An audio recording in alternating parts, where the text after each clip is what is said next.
Warning: the following video may have language that some viewers may find offensive, and others are already offended.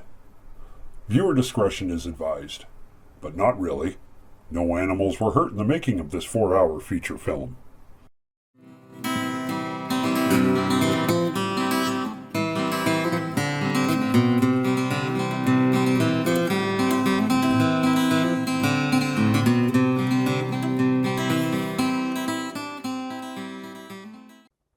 Hi everybody, and thanks for joining us here on the Full Monty, the election episodes. So we're running a batch of special editions where anybody running for a seat, either council or for mayor in St. Thomas, Elmer, Central Elgin. I was going to throw London in there at one time and I had a bunch of questions, but then when I seen the list of everybody doing, gonna run, I thought, holy, I will be taping like 10 shows a day. So I got a young guy in here. He's 28 years old. He's been making the rounds on social media. Got some pretty cool ideas. Never hurts to have all kinds of ideas from different areas, I guess. Yep. Kyle Yates is joining us. I think a lot of you may have seen him online there. So Kyle, thanks for coming in. Thank you for having me. All right, so how we're going to do this, like I explained to everybody else. So I've got a list of questions. It's the same for everybody, but I don't tell you what they are prior, Right. so that you don't have time to rehearse. Yeah. I'm not going to question you on the questions or your replies, okay? Okay. I just ask, you answer. We go from that, and then at the very end, we're just going to open up and talk whatever you want. Sure. And what's going on. So, okay, so let's get into it. And you excited for the Very upcoming excited. election? I'm very excited, yeah. Yeah? Good Can't for get you. it out of my head, so. So, why are you running Yeah, for council? Let's start with that. sure. And what do you think is the biggest thing to change in St. Thomas? So, why are you running, and what do you think we need to change the most? Yeah, so I'm running because I was born and raised here. I'm 28 years old, and I've been in this city for 28 years. Okay. And I don't intend on having that change. I want to live my life here, really. And I'm running because I care about the direction of the city, and I care about the future. I think that even though I'm 28, I think I do represent a lot of people who feel underrepresented at this moment. And I think that all kinds of ideas from all different walks of life is what St. Thomas needs. Things that I think specifically need some fixing, some changing, is our transit and our housing situation.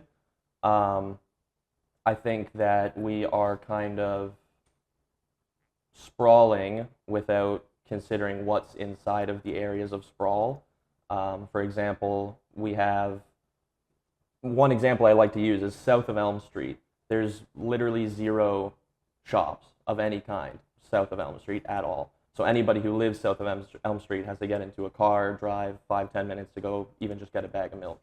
So I think that going forward, we need to plan out our communities better. They need to be more complete communities instead of just sparse. What's one of the single biggest issues do you think is facing St. Thomas today? I think transit is a big one. I mean, obviously housing, and I think everybody's going to say housing. Obviously, in general, affordability is a huge issue. But I think that transit kind of interweaves itself in every other aspect of life. For example, housing can be so expensive because you're so far away from certain things. And transit can help people navigate through the city to access the things that they don't typically have access to, whether that's healthcare, whether that's housing, whether that's shops, like I mentioned. Okay. So as we're growing Yep. the city at a very rapid rate too. Mhm. So what do you think some of the things that we've got right, but also what are we not doing right? I think what we're getting right is attracting jobs to the area. Like I think the bringing in PowerCo and all these new industries is a very good thing for the city. Obviously, it depends where in the city they're going. We don't want those factories obviously to be in people's backyards. But the fact that those factories are coming is very good. Obviously, when the Ford plant left here, we saw that was devastating to the city and to the economy. So the fact that we're kind of fixing that issue and allowing more industry in is a great thing. With that, I'm always coming back to the complete communities thing. With that, we can't just put all our eggs in that basket. We also have to make sure that we're accommodating the new growth and the new residents that are coming here, making sure that they have services that they need to have a decent future here. Right. So, as how should okay, let's try this. How should council balance industrial growth, okay, but keeping neighborhood quality of life? Yeah. How, what's your plan on that? That's probably like my biggest, one of the biggest reasons why I'm running is that exact balance. Is it? Yeah, okay. Because like when you go to Europe, for example, you see people can walk around their city no matter what. And it's not like they have an issue with jobs. Like they're all employed and they have beautiful cities that they enjoy spending time in. So exactly what you said, we don't want to bring a bunch of industry in and then have our city become a place that people just drive to go to work and then leave because there's nothing else here. We need to make sure that we have community areas, recreation centers. We need to make sure that we have actual public parks, public spaces that people enjoy spending time in instead of going to work, going home. Right, right. Now, how do you think, let's see, the role of council, okay? How realistically should council play in housing affordability? So what do you think council's role is in that? Right. I mean, housing availability is tough because in the world of lawful markets today, rents are high, and that's not just St. Thomas. This is across the board. Yeah. It don't matter. Even the states are facing very high rents. One time we were so much cheaper. Remember the ads used to be St. Thomas 25% less than St. Thomas? Yeah. And now we're more expensive than someplace in London for rents. I've got people that have left here and gone to London. And they said, I found a 3-bedroom for, $200 a month cheaper. Yep. For a 3-bedroom. Yep. I'm like, wow. So do you see some of that is a drawback from PowerCo? Like with the big plants coming and all the news that we got. So that's driving, that demand, which is making things go up. Right. So do you think, how do you see council playing in a role in all this? Right. So I think the problem with prices going up because demand is going up, I think obviously there's a supply issue. That said, obviously housing is a municipal and provincial kind of jurisdiction. It's not just one government's priority. But council can kind of, when a developer has an idea, they go to council to get like zoning bylaws changed to make sure that they can build their development. I think council needs to be a little bit more, maybe strict is the wrong word, but a little bit more hyperactive on what kind of developments are built. I think the city should spend more time looking at co-op housing, mixed-use housing, infill housing, stuff like that,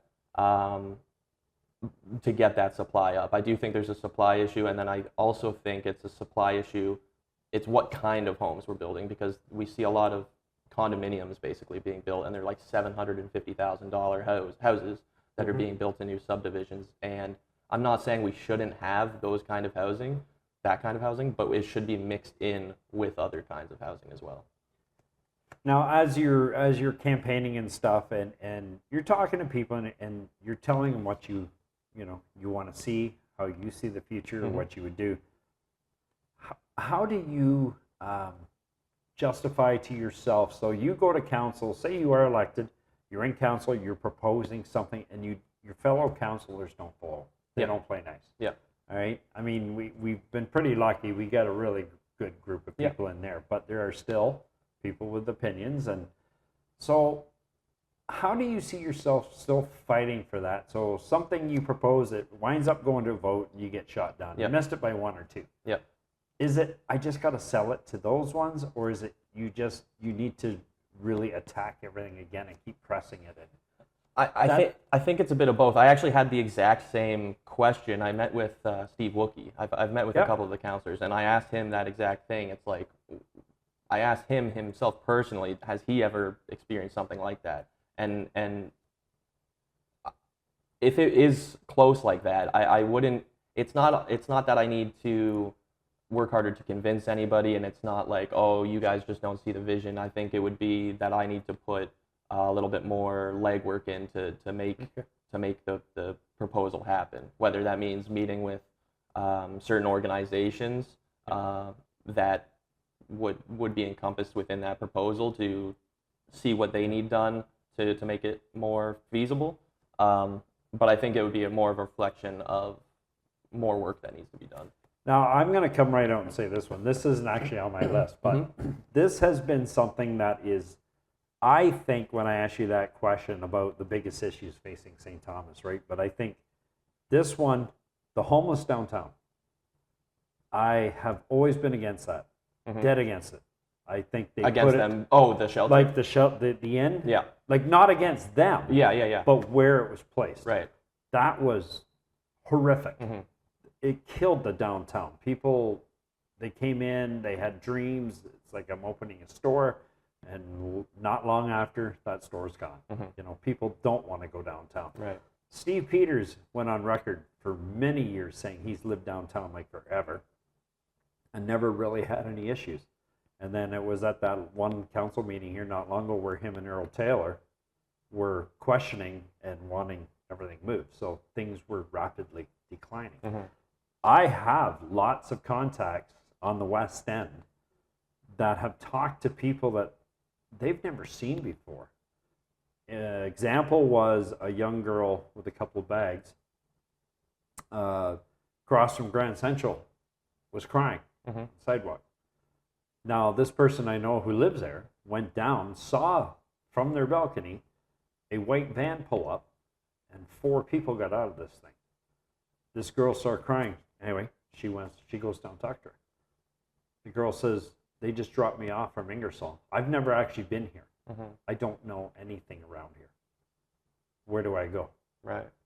And I've already known that with the amount of work that we've done and the services and everything coming, but I do believe I have no doubt, because there's another store owner on Ross Street that purposely came out and said the same thing, that he knows there are people being dropped off. You go down Talbot Street and it looks like zombie land down there now. Like people bent over and just completely out of it. I understand the police frustrations because it's not on them.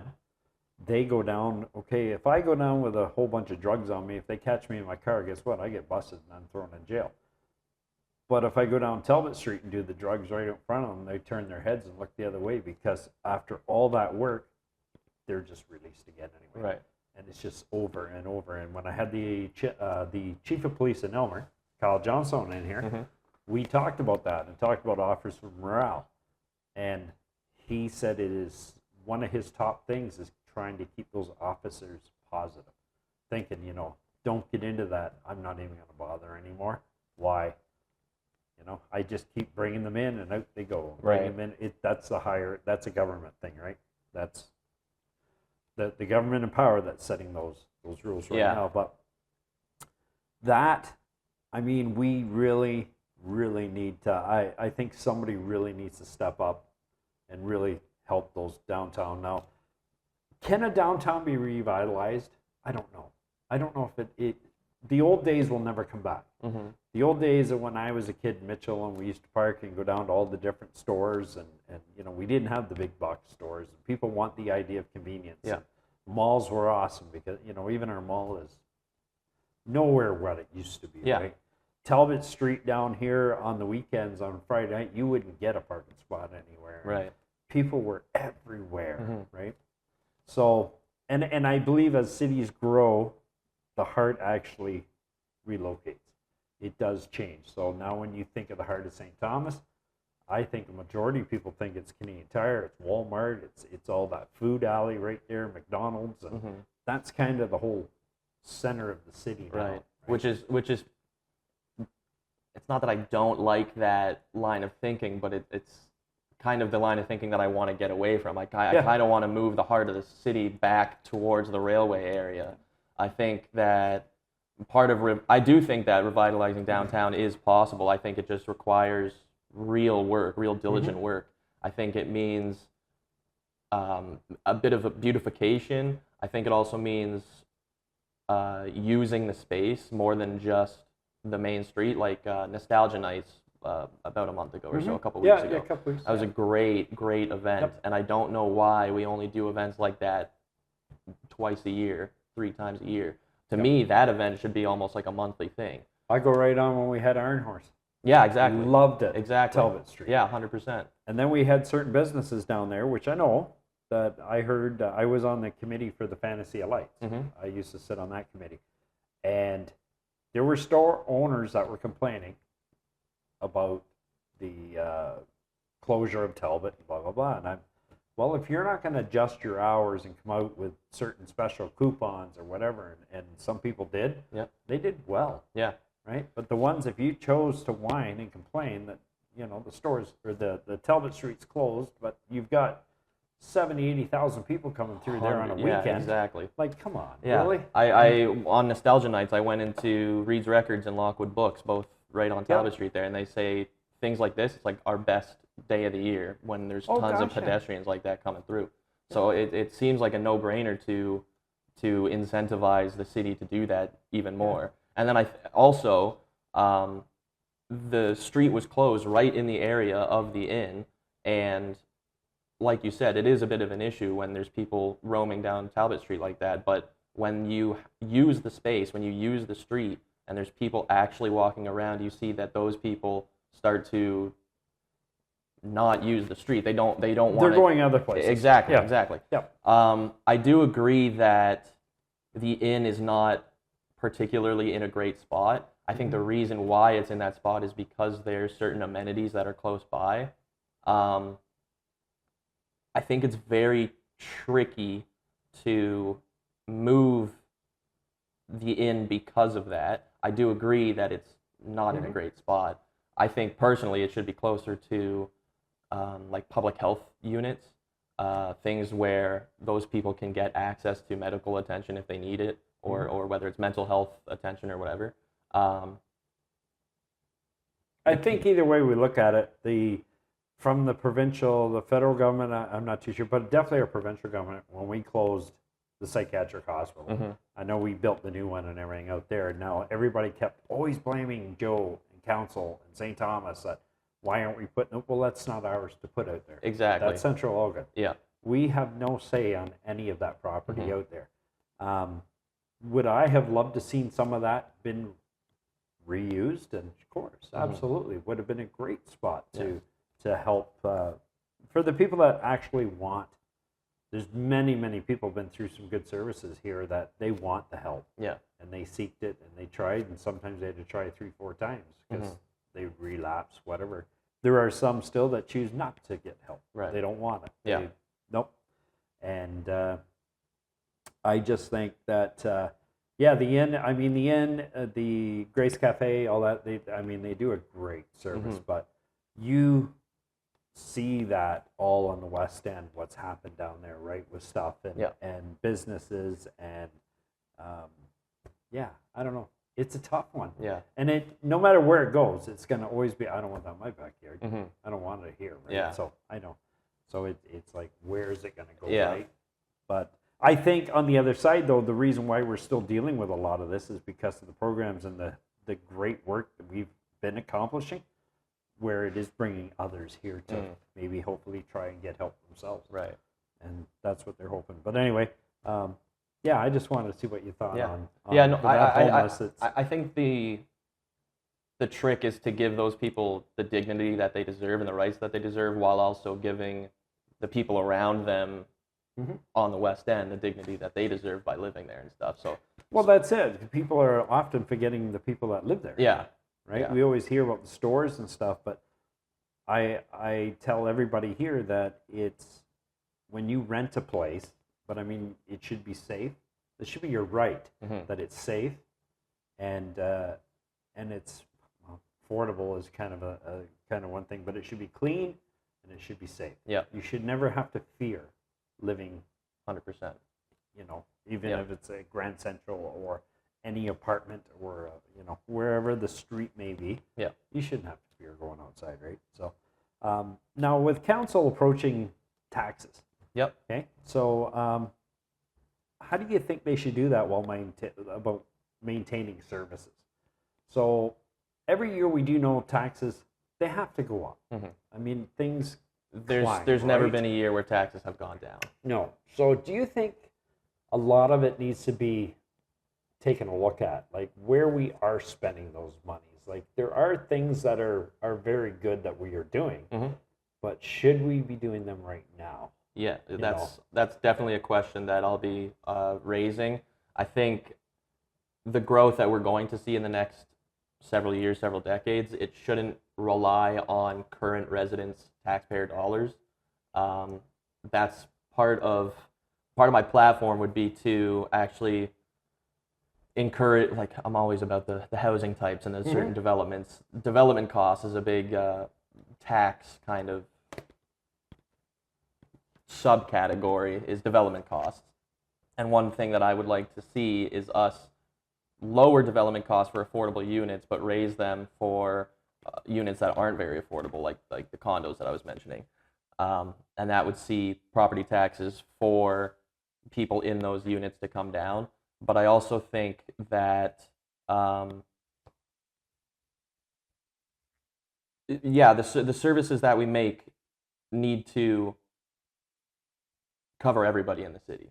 Okay. And taxes shouldn't be going up 6% a year to have that happen. I think that the industry coming in, we're going to see in a couple of years a lot more tax revenue, property tax revenue from those industries. And I think that is going to help us pay for certain things that the city needs, like you said, that get pushed down. I actually brought with me, the city had planned to spend almost $3 million, or they planned to spend about $1.5 million on a sidewalk and a little bit of airport work, and then it went up to about $3 million, and then they said no.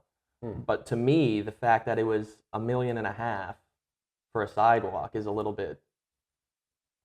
We could spend that money a bit smarter. Yeah. So one thing that I kind of want to see is almost like a audit or just where we're spending money that doesn't necessarily need to be spent right now in favor of things that are more important right now. Well, and all we have to do is just look at our current infrastructure right now. I mean, there's almost not one road you can go down that it damages your car. Yep. Our roads absolutely suck in this city. I They are horrible. Screwed my tire on Erie Street just a couple of weeks ago. It completely blew it out. And I'm actually very surprised, and I'll be honest about this, how we landed PowerCo and everything, because I said for a long time before, if we don't fix ourselves and beautify things and get, if we are a city of people that are so happy where we live and we take care of everything and the roads are great, and man, that will attract so much more if you people, build it, right? they will come. And we neglected stuff for so many years that everything now is crumbling. Yeah. I mean, the old Talbot Street is horrendous. Flora Street, all those streets you go down. So many of these streets, I hate the two-way on Center and Scott Street. Drives me absolutely insane, because today people can't even drive anyway. Right. It's just get out of my way. They get in their car, the bubble goes around them, and nobody else exists, right? That's why I think transit is such an important thing. Well, transit is a huge thing, and that was on the last 2 terms when elections, and I was thinking of running, but that was my number one. The mobility side of it, I don't think, we got to come up with something better than just an app that you got to pre-book your things, right? Because there are a lot of times I have tenants here that they need, doctor calls, said, hey, I have an opening this afternoon. Well, I can't come because I can't get a bus. And sometimes they're lucky, but there's lots of times when they try to get a bus and it doesn't show up for 2 hours late or whatever. Yeah. So no, there's big things about that, but I don't know. There's so much that's got to be done. Taxes are definitely where you have to take a look at. You can't just keep nailing everybody. Police budgets go up massively. If we don't have police, and then you get that whole defund the police, well, that ain't gonna work. Right. That's just gonna turn everything else even worse. Yeah. But their equipment and that the fire department. I mean, that's your main services in the city. Yep. Your police and your fire. I mean, you want everybody to be safe. Yeah. And we have an amazing fire department here. Oh yeah, for sure. This crew that we have from Station 1, Station 2 are just amazing folks. Yeah. And I'm not saying that just because the extinguishers for Cindy, because I did a lot of work with them, and they jumped right on board with me on that, right? Our OPP are really good. We see them in town quite a bit too. Like, I mean, it's a good relation. Elmer, it all feels like a family thing, no matter where. When you go to Port Stanley, I still don't think of, us visiting Port. It's like going home. Exactly. Like it's all part of us, right? So Yeah. taxes are huge. And Yeah. I think that's something we need to do is Police, fire, and roads. It's Yeah. the biggest. Taxes go right into that all the time. Yeah. And I think actually, in terms of police, I think one thing that we could do as a city is sell a little bit of our police services to Central Elgin. Like, for example, I thought there was talk about that. I For think one time, I think there's been some talk. St. Thomas going as far as Port Stanley. I'd like there to be a little bit more talk. One thing, like Centennial Street, just at the edge of town here. It's not actually a part of St. Thomas. No, that's right. It's Central Elgin, but you see St. Thomas police cars. You don't see OPP police cars driving there. You see St. Thomas police cars driving there. Yeah. So it's like, why aren't we servicing that? I know it was if you were coming from Elm heading to Talbot, and say somebody backed out of the laneway on your right hand side, that's OPP. That's on the east side of Centennial. If you come out at Wellington there and you go to turn and somebody hits you there, that's St. Thomas place. That center line and Centennial was the dividing line, and then it went up and around. Right. But I think there could be some other, and that also helps not so much the OPP because they lost that area, but our city police and their budgeting, because they get funds now from the other areas. Exactly. Yeah. Spans it out. So, okay. So, what role? Let's see. Okay, so we did our services. What decision from the last term? Yeah, this one I kind of like. So, council's last term. Okay, what would you have handled differently? What's something that they did that you were like, I'm not really a fan of that? I feel like obviously housing is extremely important to the growth of the city, but I feel like we're a little bit gung-ho on how quick we say yes to certain plans, certain subdivisions. I think we need to kind of go back and forth a bit more with developers when they have an idea to have a real complete community, instead of just, we need some houses, say yes. Get the houses built, doesn't matter how much they cost, doesn't matter what it looks like. I don't think that's a strategy. Highlands built the new building there by Walmart. I was under the impression that was like phase one. There was the second and third building going up, and now there's like no talk of that at all right now. That's completely, so I don't know what happened. Maybe they did find out that they couldn't fill that building as fast as they thought they were going to fill it, right? I think it does seem that way. Still is like 10%. I think every property has a lot of empty apartments right now because, it's hard when you're trying to. I mean, who can literally go out and rent a $3,000 house? Yeah, exactly. Can't. It's more of a personal story, but there was one time my great aunt passed away a few years ago, and she left me a decent little size of money, and I took that money to a real estate broker. It was $50,000, and I'm like, I want to buy a house. And they said, you can't.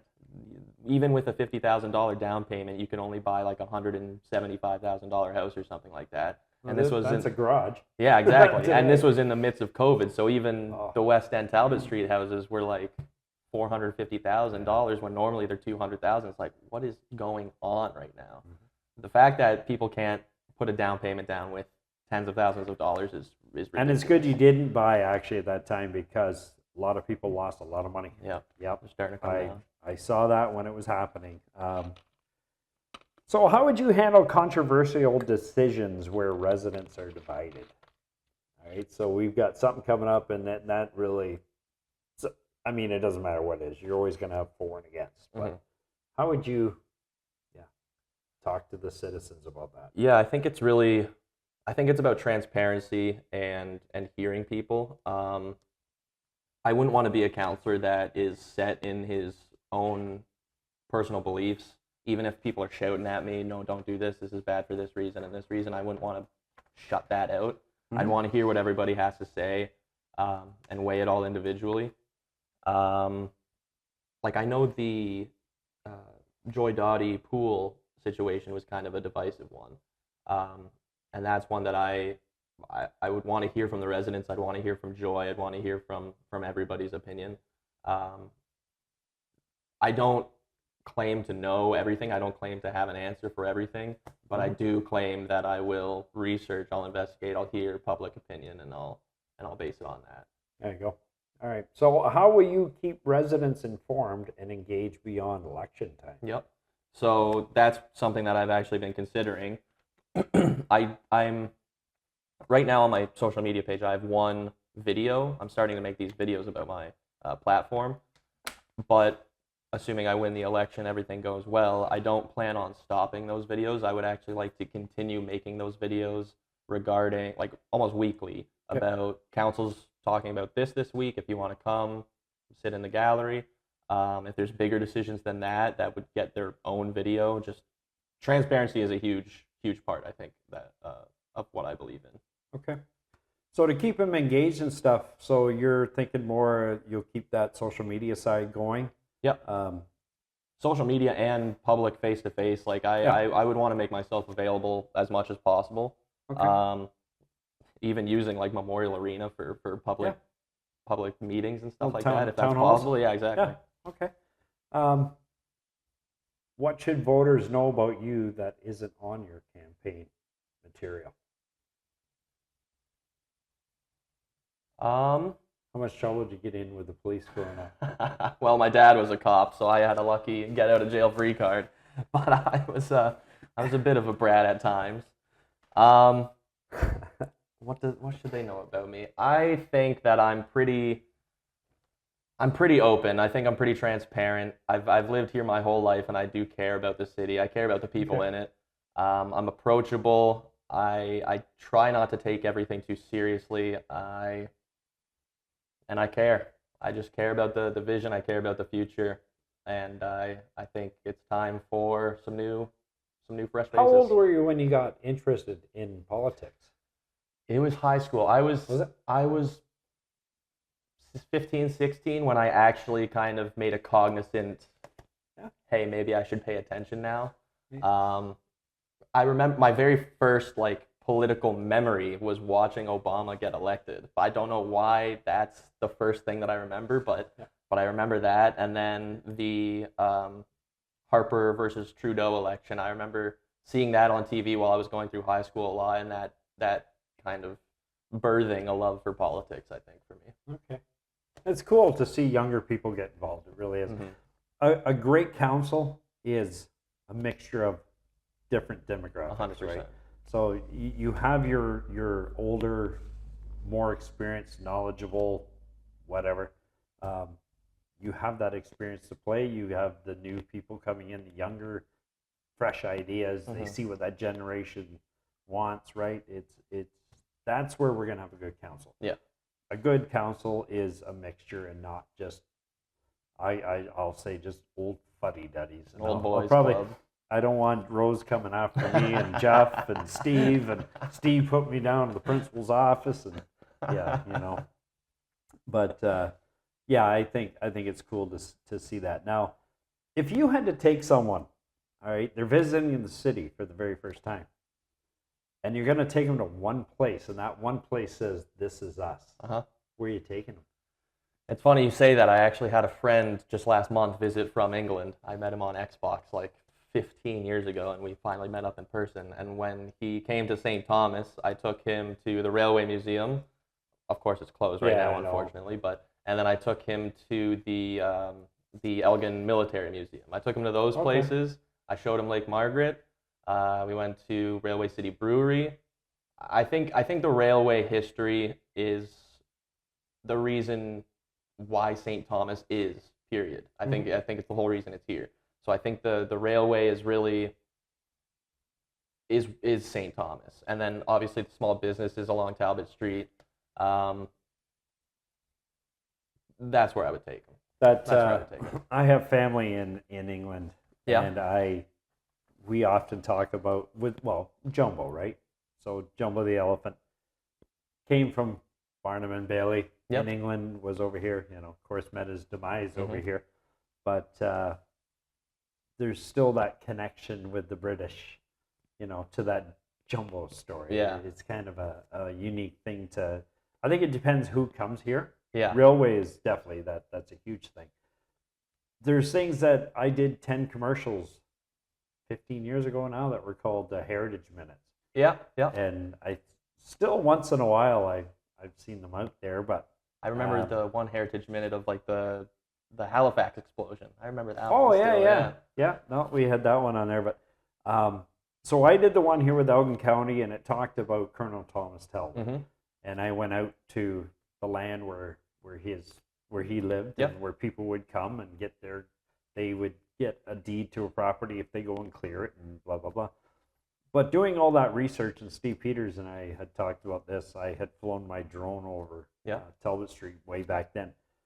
And when they were surveying Talbot Street, there's a little crook in the line down by the Brunswick. Oh, and when you go down, there'll be a little zigzag in there. That was because they were so drunk when they were surveying that road. It was the guy, I can't think of his name now, and probably Steve's going to kill me for this. There was a guy that worked for Thomas Talbot that was the surveyor, and he, the next day he was so hungover that when he came up the other way, it made the little job. Couldn't do his job. Yeah. And to this day, that little thing is still there. Right? That's so cool. But the queso station alone, the celebrities and stuff that we've had in there, from Andre the Giant, the wrestler, and Lucille Ball, and Babe Ruth, and amazing, right? To think of those people walking, all around there. Yeah. Would I love to see that park come back that used to be up front? Oh my God, that would have been so nice. One of my platform things is putting a park in that railway area, and I want it to be kind of similar to that park, because I think it's a shame. Have you heard anything going on the back Jonas Street? Doug Terry is supposed to be taking all that, and they're going to build in there. Do we know of any timeline of that coming? I don't know a timeline, no. I know a little bit of the plans. I know that Center Street is getting extended all the way through to Queso Crossing, and then south of that extension is all Doug Terry. What he's building, what kind of development it is, how long it'll take, no idea. And then everything north between that Center Street extension and the Queso Station goes back to the Queso Station Railway Museum ownership.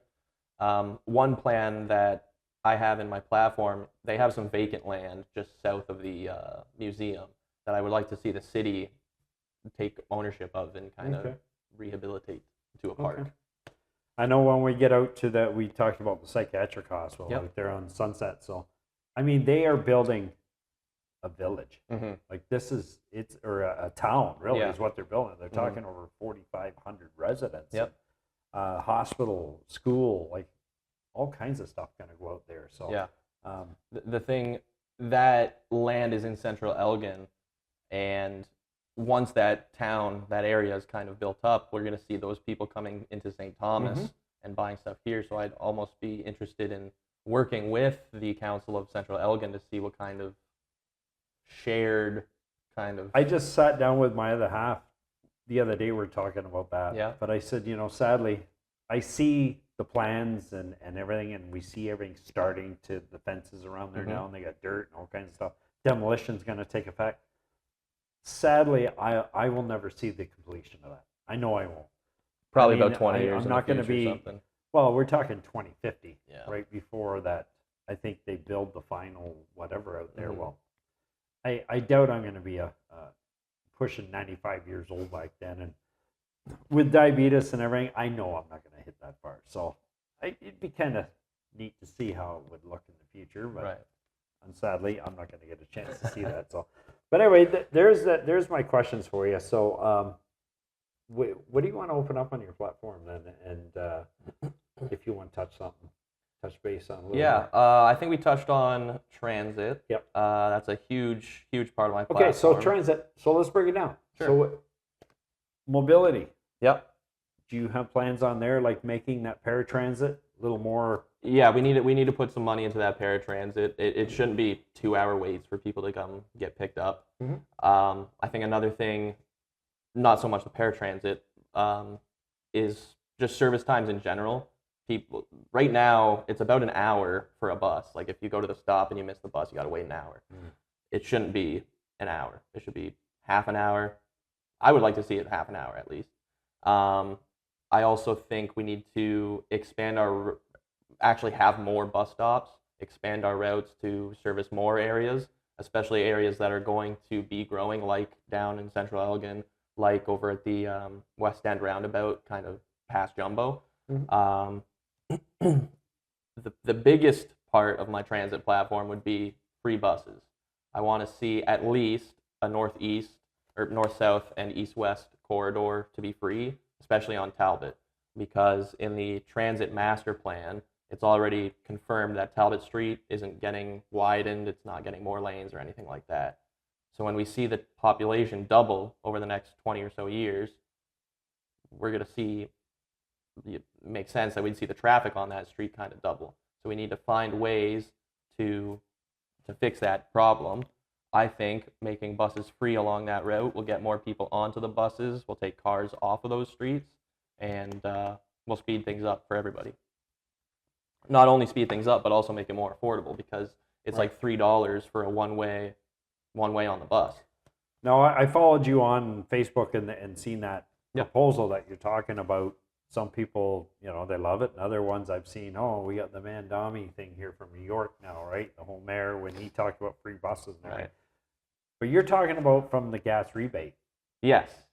Initiatives that we can get. So that if we can prove that this is working, we could possibly get more of those rebates back for us. I don't want to say it will pay for itself, but we definitely can see a return on investment at least. Yeah.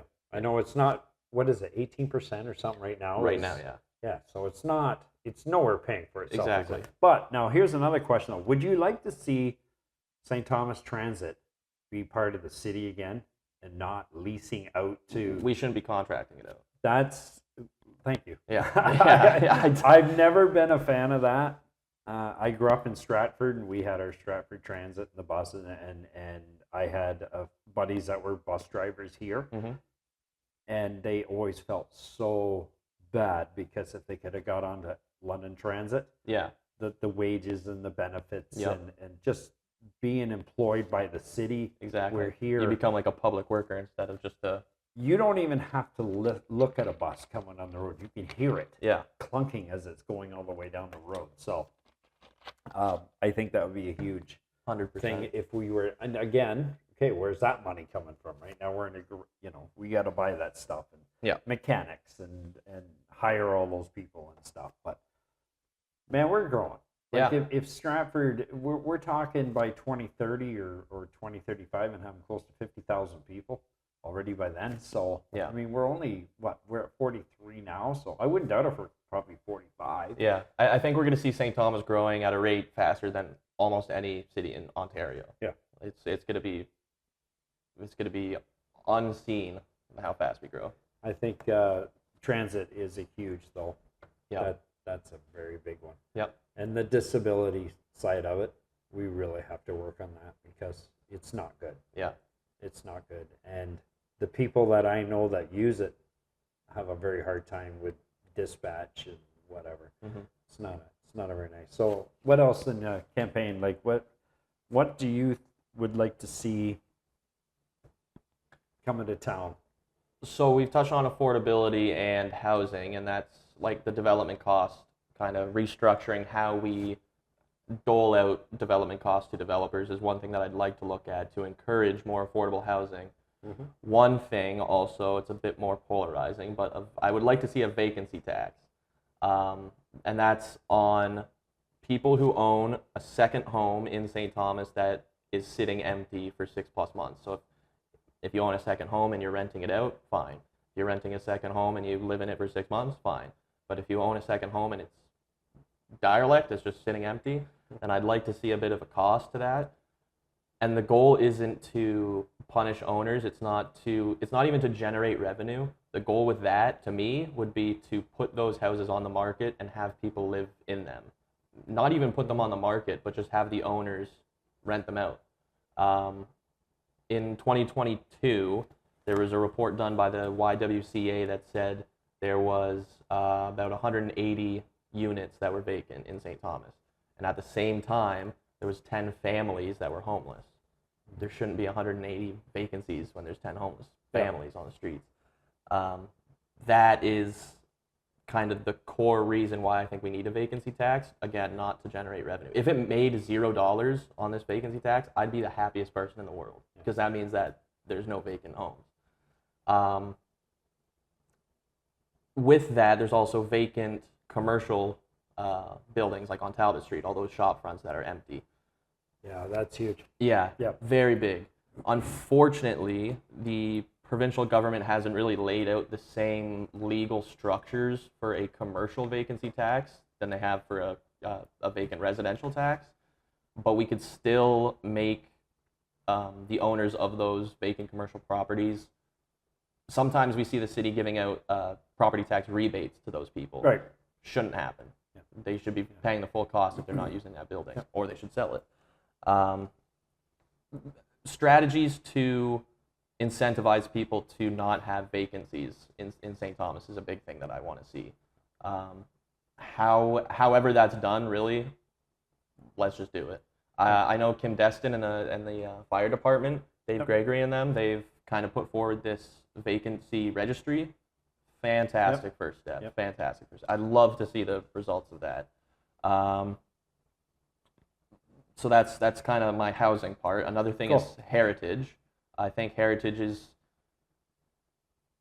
extremely important. It's like I said, the railway. St. Thomas wouldn't be here if it wasn't for the railway. And I think we need to kind of respect our heritage and the history of St. Thomas. Unfortunately, Arthur Voden is closing down. And I wouldn't want to see that building bulldozed in its entirety. Obviously, there's been some reports that there's like some structural issues with it. If that building needs to come down, then I would like to see us preserve some of it. I would like to, if I'm elected, I would like to put a heritage designation on Arthur Voden, not to keep the entire building standing, but to make sure that we preserve that entryway. It's a beautiful pillars and entryway. But then also to, if we do have to tear down the building, to keep the original bricks and then reuse the bricks to create the new building, and then maintaining that entryway. Because I would like to turn that Arthur Voden into, whether it's more residential units, whether it's like a commercial space or a small business space, I would like to see that area reused. And the building, at least the history of the building, kind of respected. You know, when you talked about railway heritage and how St. Thomas was built on that, it just reminded me of a couple of weeks ago talking to somebody I know, and we got talking about that. And it made me, I almost fell over laughing talking to him, because he said, well, I thought about running for council, but he says, I don't think it would work. And I said, well, why not? Everybody, if you want to run, you run, right? He goes, so we're talking, he said, well, it's all about this heritage thing. I said, if we want to respect our heritage, and he said, so I think what we need to do is get more peeler bars and pool halls back. And I went, oh, yeah, okay. I don't know how well that would work anymore today. Maybe the strip clubs and stuff for one thing, but we had a lot of them at one time, and bootleggers. And I've heard some stories about some of those like motels up by on the west end past the roundabout.